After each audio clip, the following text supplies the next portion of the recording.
સુરત નગર પ્રાથમિક શિક્ષણ સમિતિ દ્વારા પાલનપુરમાં આવેલી શાળા નંબર 318માં આચાર્ય દ્વારા બાળકોને એલસી આપી દેવાની ઘટના સામે આવી હતી.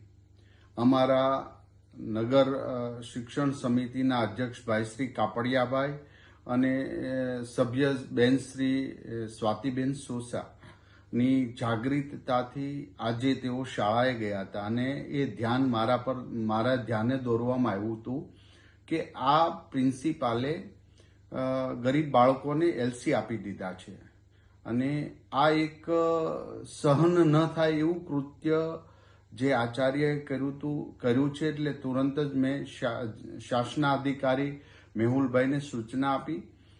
જિલ્લા શિક્ષણ સમિતિના નગર પ્રાથમિક શિક્ષણ સમિતિના અધ્યક્ષ કાપડિયાભાઈ સાથે રહીને એ આચાર્યને બરતરફ કરી દેવામાં આવ્યો છે.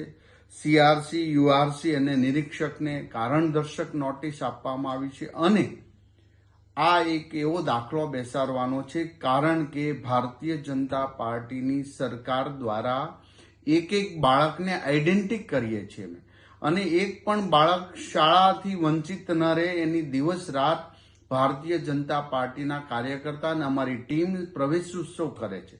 ત્યારે આવું કૃત્ય કરનાર આચાર્ય ખરેખર ખૂબ ગંભીર બાબતો ધ્યાને લઈ અને તરત બરતરફ કરી દેવાની મેં સૂચના આપી હતી અને જેનું અમલીકરણ થઈ ચૂક્યું છે.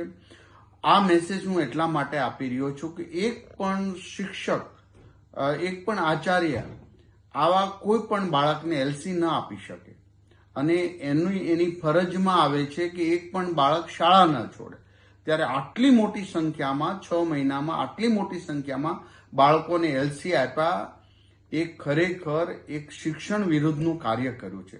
આ ક્યારે પણ સાંખી લેવામાં આવશે નહીં. એની કમિટી બનાવવામાં આવી છે. પૂર્ણ રિપોર્ટ આવ્યા પછી કાયમિક માટે આ આચાર્યને એને પદથી દૂર કરી દેવામાં આવ્યા છે અને યુઆરસી, સીઆરસી અને નિરીક્ષકને પણ આ ધ્યાન નથી રાખવા બદલ પણ કારણદર્શક નોટિસ આપી છે. મારા નગર પ્રાથમિક શિક્ષણ સમિતિના દરેક સભ્ય સુરત શહેર માટે ખૂબ સારી કામગીરી કરી રહ્યા. મારી સુરત શહેરની અને ગુજરાતની અનેક શાળાઓ એવી છે કે જ્યાં આજે એડમિશન લેવા માટે પડાપડી થઈ રહી.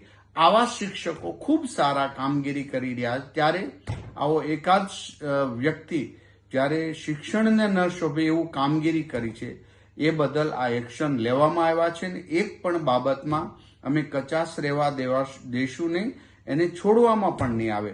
આ એક સંદેશો આપીએ છીએ જેથી કરીને સારા શિક્ષકોને પ્રોત્સાહિત મળે અને સરકાર જે કામગીરી કરવા માંગે છે ગરીબ બાળકોને શિક્ષણ આપવામાં એ પૂરેપૂરું અમે અમલીકરણ કરીશું. ફરી વખત આવું કૃત્ય કરતા 10 વાર વિચારશે.